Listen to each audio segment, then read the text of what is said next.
We are back on Get Up, and our signature features continue with this edition of Is That Ridiculous? Hey, Lewis. Yeah.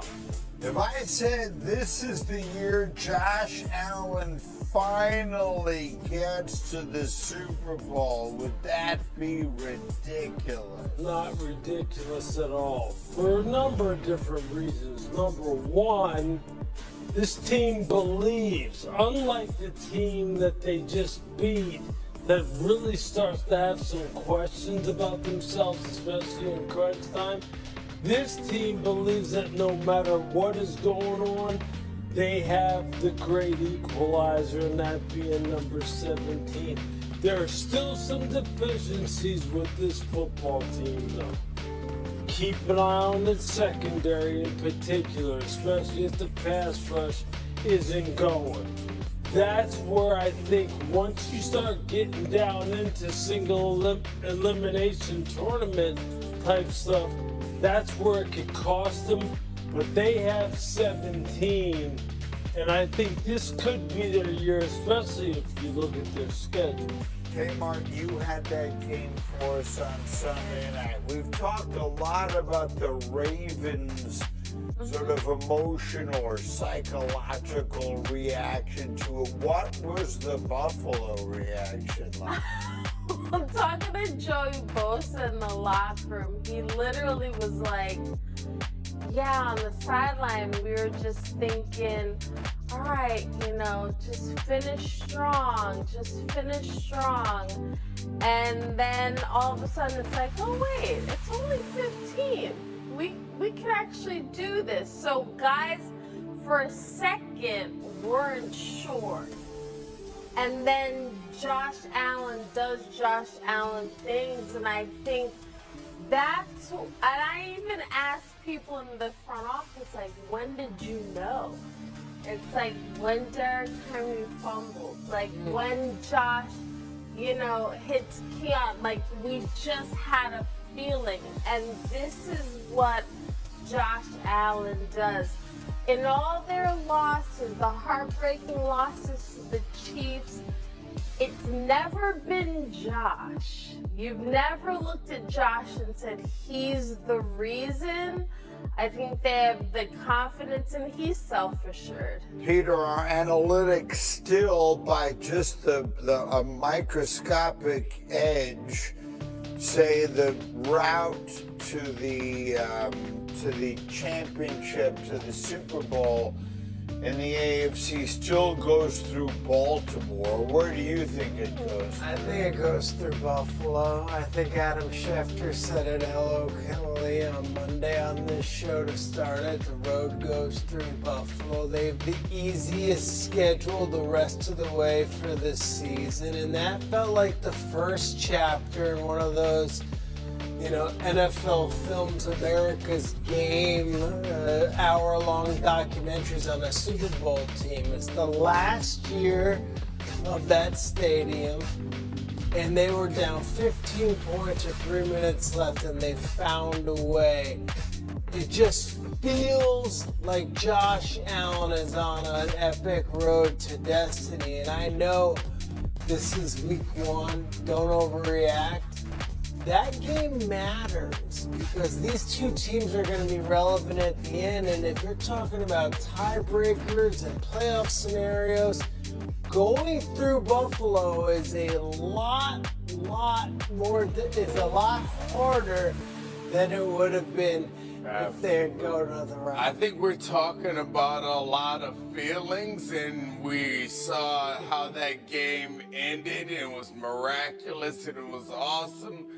That defense seems like it's a problem for Buffalo. Thank you. So, like,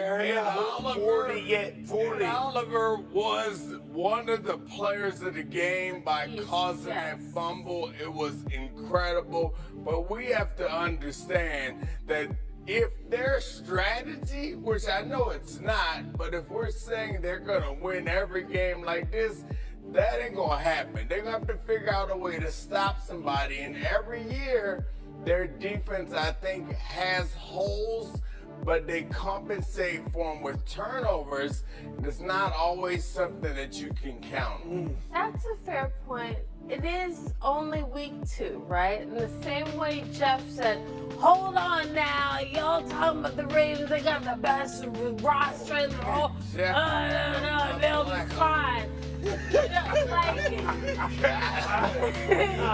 Like this. Jeff, you spoken Nuku, though. No. Hold on. Menthol. Menthol. Blood, relax. The point is that yes, every team has question marks, but who are the great equalizers? Their quarterback seems to be one of them. Jeffrey. Yeah, it goes to Buffalo. I mean, the bottom line is that game, their schedule, bearing down, all of those things matter. I'm not writing off Baltimore. Baltimore's going to be right in this hunt. That's a great football team. They came up on the unlucky end of this loss, and you can't turn it over again, and that's frustrating. You were saying yesterday it reminds you of when you guys and Peyton would go up against Brady and winner would get home field advantage. Right. The problem is, in those days, you guys were the top teams in the AFC. These two teams, neither of them can get past Kansas City anyway. So we'll wind up seeing what happens. All right, Lewis, the next ridiculous for you. We were all impressed with J.J. McCarthy's fourth quarter the other night.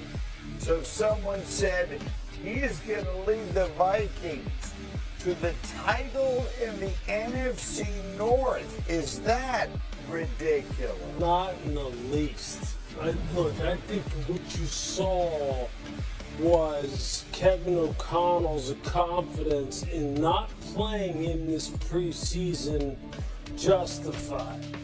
They knew what they were seeing all off season. They knew what kind of preparation this young man had put in. They knew that he had already been in the system for a year anyway. And look, when Jim Harbaugh was saying that this was the greatest Michigan quarterback of all time, and people laughed and said, oh, look at Jim just saying this crazy stuff again. He gave you some of the glimpses of why he said those kind of things. How hard is it for a quarterback to play 3 quarters of a game and really not look very good, and then pull himself out of it and make the best plays at the most opportunistic times late in the game when they needed him the most? This kid showed you, I'm just scratching the surface right now as far as my potential. This is the new division that we all want to watch in football this year, the NFC North. So the world loves Green Bay. All of a sudden, you love or like, you don't love Minnesota.